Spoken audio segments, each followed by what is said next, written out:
আজকে আমি বানাবো নো ম্যারিনেটেড চিকেন দিয়ে একটা আলু দিয়ে একটা কষা মতো। তেলের মধ্যে আলুগুলো দিয়ে ভালো করে ভেজে নেব।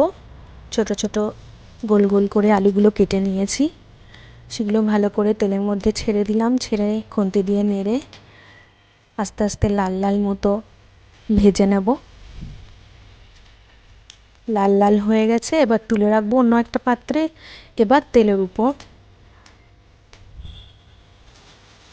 অল্প একটু লঙ্কা আর চিনি দেবো। গরম তেলের উপর সর্ষের তেল ইউজ করেছি আমি। খুন্তি দিয়ে একটু নেড়ে দেবো যাতে লঙ্কা আর চিনির ফ্লেভারটা তেলের মধ্যে ঢুকে যায়। এবার ধুয়ে রাখা চিকেন পিসেসগুলো আমি তেলের মধ্যে দিয়ে দেবো। তেলের মধ্যে দিয়ে একটু ফ্রাই মতো করবো চিকেনগুলোকে। অন্যদিকে মশলাটা বানিয়ে নেব।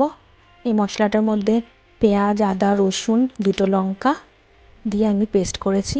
এবার তেলের মধ্যে চিকেনগুলোকে নেড়ে তার মধ্যে একটু জল বেরিয়েছে, সেটাতে একটুখানি চিকেন সেদ্ধ হয়েছে। এখন জলটা শুকিয়ে গেছে, তেল তেল বেরিয়ে এসছে। এবার এর মধ্যে আমি যে মশলাটা বানিয়ে রেখেছিলাম সেটা দিয়ে দেবো।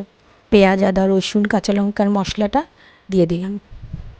ভালো করে খুন্তি দিয়ে নেড়ে অল্প অল্প করে নাড়বো, একটু একটু করে কষিয়ে চিকেনটা ভালো করে কষিয়ে নেবো। এবার আরেকটা বাটির মধ্যে একটুখানি দইয়ের মধ্যে একটুখানি গোলমরিচের গুঁড়ো আর হলুদের গুঁড়ো দিয়ে নেড়ে সেটার মধ্যে ঢেলে ভালো করে নেড়ে দিলাম। এবার জল অ্যাড করে দিলাম।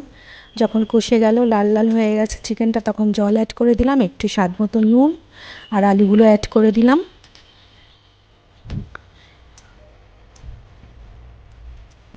এবার ভালো করে খুন্তি দিয়ে নেড়ে লাস্টে আরও কিছু কাঁচা লঙ্কা দিয়ে আর একটুক্ষণ ফুটিয়ে জলটা যখন কমে যাবে, বেশ মাখো মাখো হলে আমার chicken ready. No marinated chicken.